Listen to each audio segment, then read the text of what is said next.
Yeah, so something that I didn't really understand when it came to Dragon Age is how they handled the Qunari.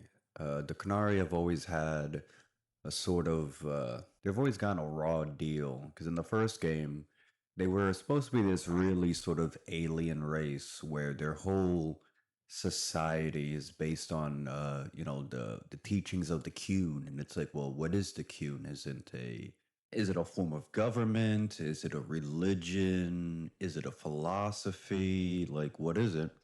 And basically, the Qun is this way of teaching, or I guess this way of life, where they believe that it is just an inherent part of life. It is what it is. So you meet Sten in the first game, and Sten is like your average Qunari citizen that you would meet, anywhere in the world. And he's supposed to be like the loyal soldier, the just a regular citizen who just grew up in this sort of society where this stuff is normal, where there is no individualism. Everyone is a part of a machine, right? So Sten isn't even his name. That's like his title. That's what was given to him. So there's at least 10 other Stens, whatever. And just like the Aeroshock, that's not his name. That's his title that was given to him. And so your title in the Qunari, or what they identify you as, is your station in life. So it also acts as a caste system as well, where you are a farmer and you will forever be a farmer. You are a baker, you will forever be a baker. You are a soldier, you are a general, you are whatever, whatever, whatever. Uh, Even the Qunari mages have a title, and even though they're feared and restrained, they're also respected because they're giving up, it's like a sacrifice for the greater good, even though they get treated horribly.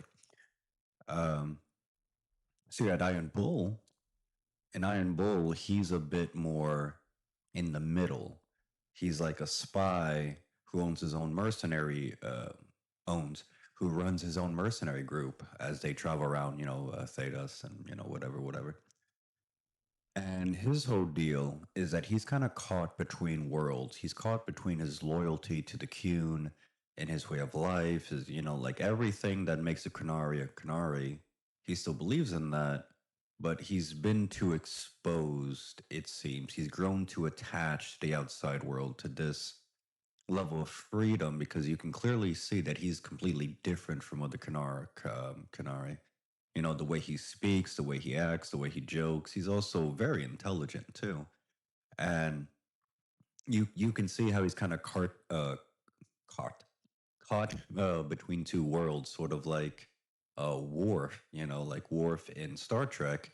He was a Klingon that was orphaned and raised by humans, and then he went to Starfleet Academy and he became, an officer, but he's never really fit in with humans, but then he's never really fit in with his own people. So he's this guy who's caught between two worlds, and even though he idolizes the Klingons, and he's like the epitome of what a Klingon should be in forms of ideals and, their culture and stuff, he never really he never really gelled with his own people. So he's kind of an outsider to both worlds, and he's constantly being pulled in both directions. So you have Iron Bull is pretty much the same thing. In fact, the end of his storyline, or his, whatever, is you have to make a choice whether to follow the orders of the Qun to get their cooperation and sacrifice his mercenary group, or go and save them. And so now here's this pivotal moment, of whether or not he's going to fulfill his duty, even though he doesn't want them to die, or if he goes and saves them, then he'll be, basically banished. He'll be a Talvashoth. And a Talvashoth is another term, and that's basically for people who reject the teachings of the Qun. They're shunned, they're ostracized, sometimes even hunted down. So whether Iron Bull remains loyal to the Qun or becomes a Tal Bashath is up to you.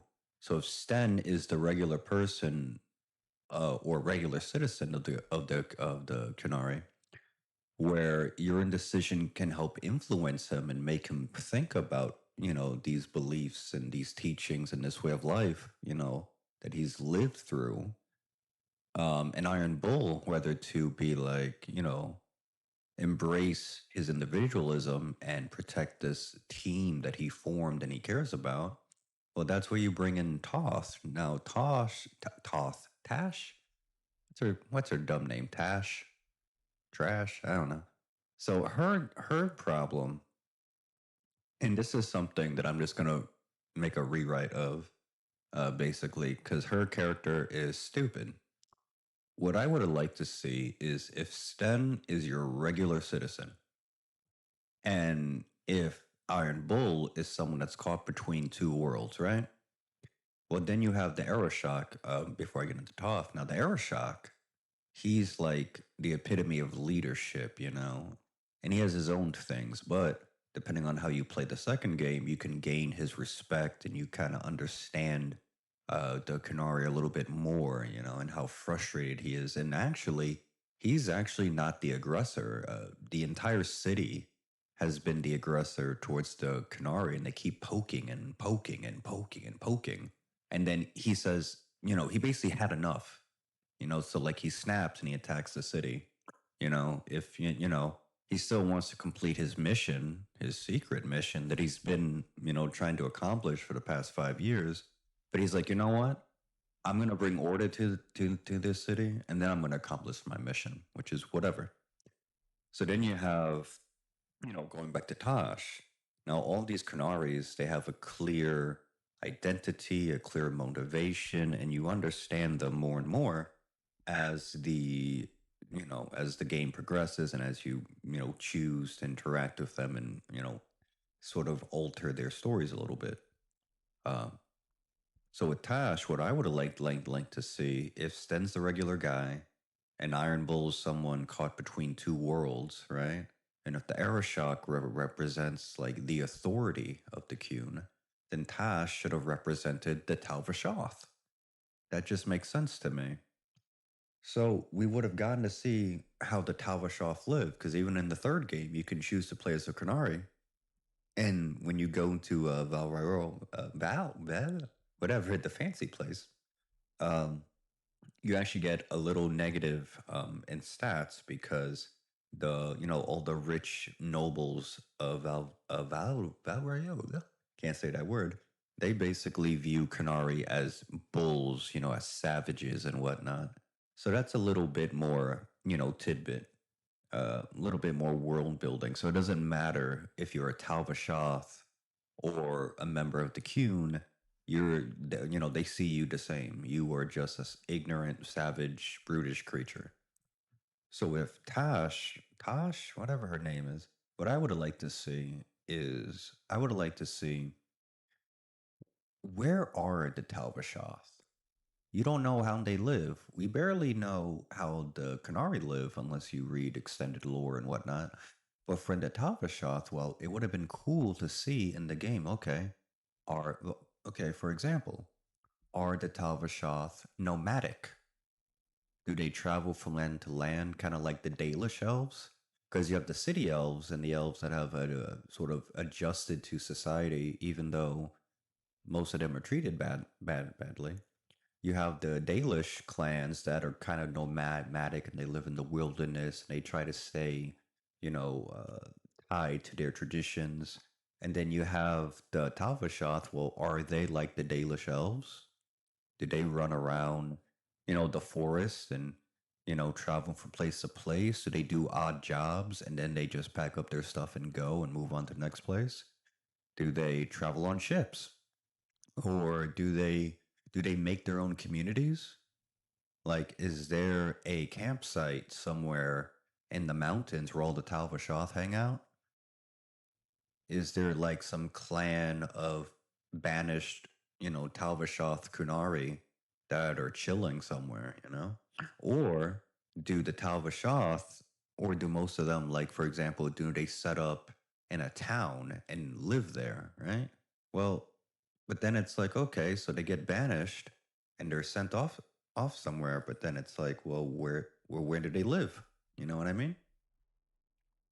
How do they live? Because if they set up in a town, well, then what do the guards think? What does the mayor think? What does the city think? It could be a village, a town, a big city. Are they welcomed? Are they accepted? Or is there prejudice? Well, who would hire a Qunari? Or a Talvashov, technically? Who would hire someone like that? Would it be criminals? Would it be maybe they're bounty hunters? Or maybe they, well, it is said, I think, that sometimes Qunari are used as bodyguards. Okay, well, are they bodyguards? Okay, can a Qunari or a Talvashoth work in a bakery? Do they still adhere to their traditions, even though, they kind of are on their own now, cut off from their society? Can you see a Talvashoth wear like Val Royale? can you see, can you see a Qunari wear like their fancy outfits, or would you see them dress more modestly, like maybe a Talvashoth works on a farm or whatever? So through Tash, we could have seen these things displayed in the game, and that would have added more lore, more world building to the overall universe. Because we understand what Sten is, we understand what the Arashock is, we understand what Iron Bull is. What we don't understand is the Tal Vashoth, how they live and what they're about. Are a lot of them individual uh or a lot of them have their own individual stuff, kind of like with Iron Bull, or do a lot of them keep to themselves? That's just something I would have liked to see. So instead of having Tash, whatever her name, be associated with not Morrigan, I was gonna say Morrigan, but instead of her being associated with the new pilot, pirate lord, no, it is Morrigan, is it? I forgot her name. Anyway, instead of her being some weird, peaceful pirate group that doesn't make any sense, they're pirates, but they're respectful of other people's cultures because in the real world, it's bad to have museums because it doesn't belong to you. So they still steal stuff as long as it doesn't belong to someone else, and that doesn't, the lords of fortune don't make sense. it it would have made more sense if they were like merchants or something instead of like pirate themed. Like they like go around, kind of like how Varric has all these different side businesses, and that's how he amasses his fortune and whatnot. Uh, I don't know. It's weird. I would have just had Tash be a part of a Talvashoth sort of community, and you see that a tiny bit, you know. But they're also lame. They just all look like people that were going to a sci-fi convention or some sort of gaming convention, and these are people that like did the makeup at home and they put on their foam horns made out of whatever. That's kind of what these Qunari look like. They look like somebody doing a cosplay, right? And maybe they only had like a month to do it to get the horns ready and see if they can find a shirt or something. It would have been cool to see the big brolic Qunari that you've seen in, the third and the second game, and you see Taash among them, and of course she's big and tall because she's a Qunari. That makes sense. So it would have been cool to see like Qunari women, Qunari men, even Qunari children. Like what do they look like? What does a Qunari child look like? Is a 10-year-old like 4'5"?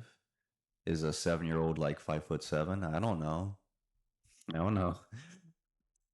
So it would have been cool to see how they adapt to this newfound freedom that was either forced upon them or they ran away, whatever, whatever. So again, do they have their own customs? Are they traditional?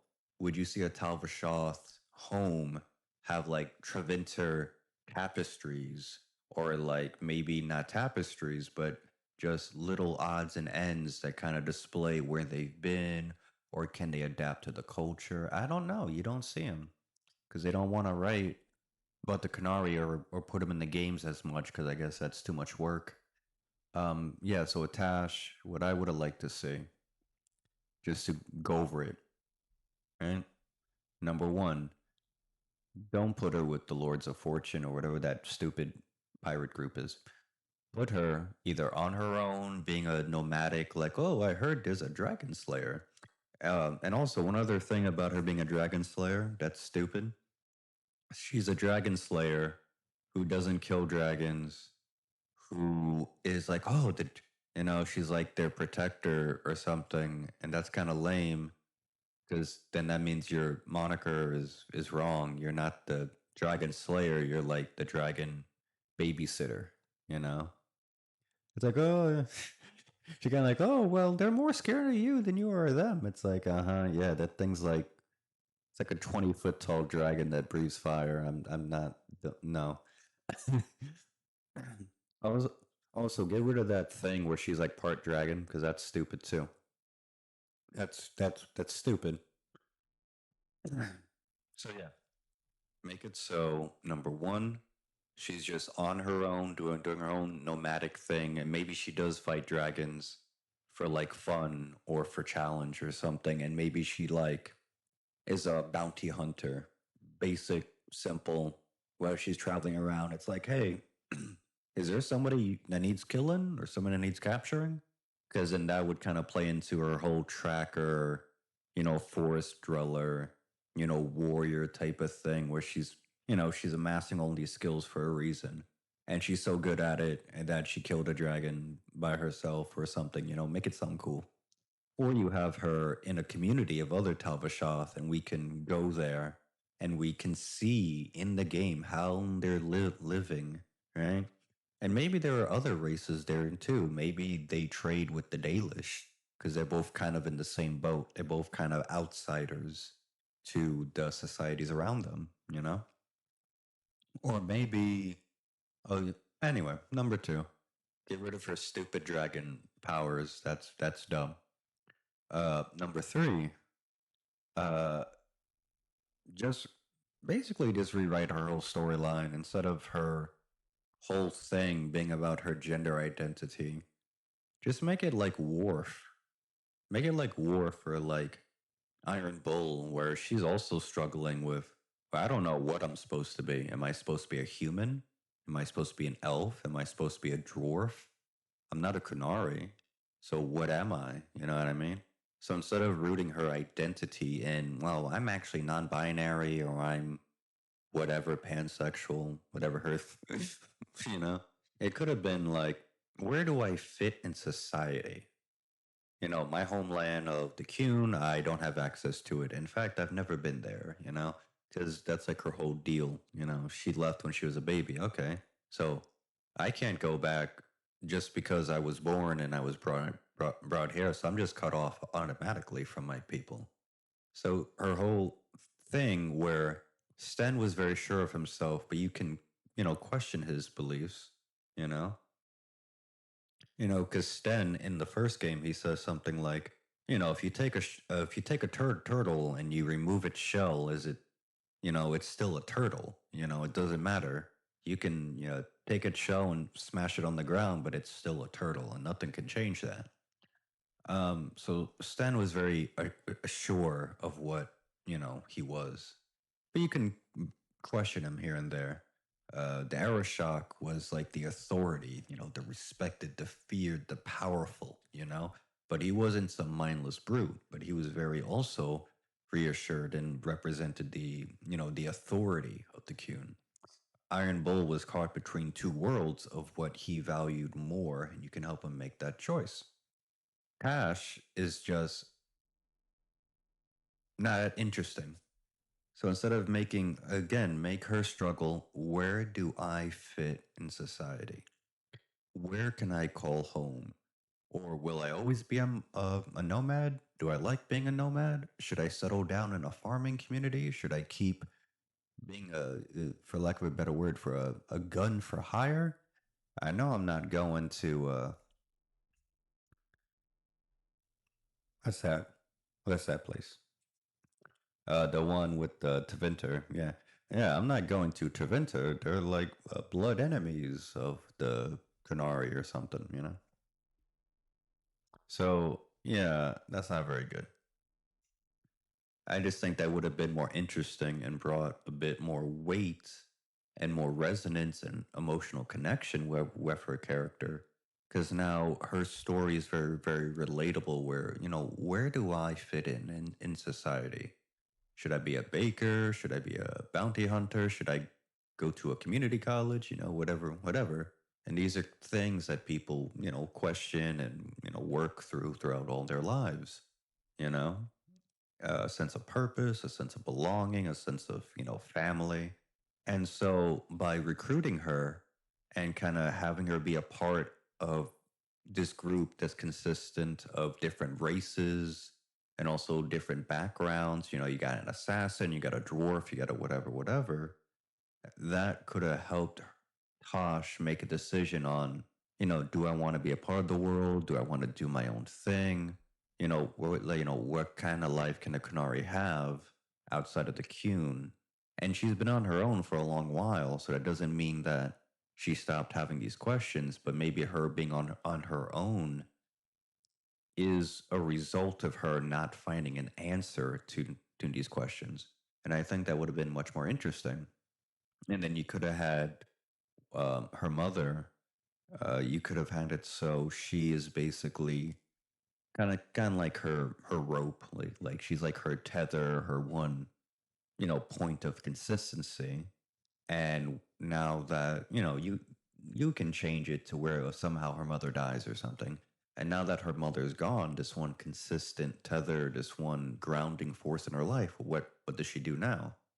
And you, as the player, could have helped her find her place, and maybe you could have introduced her to Isabella, who's out there, roaming the seas as this weird pirate queen. Only in this version, she's not a weird pirate queen. She's a merchant that dabbles in piracy every now and again, but she's mostly trying to be good. So maybe you could have introduced her to Isabella, and being like, oh yeah, join the Lords of Fortune. You can see more of the world, and Isabella's very good with people. She's comes from a troubled past, so she can help you out. Blah blah blah.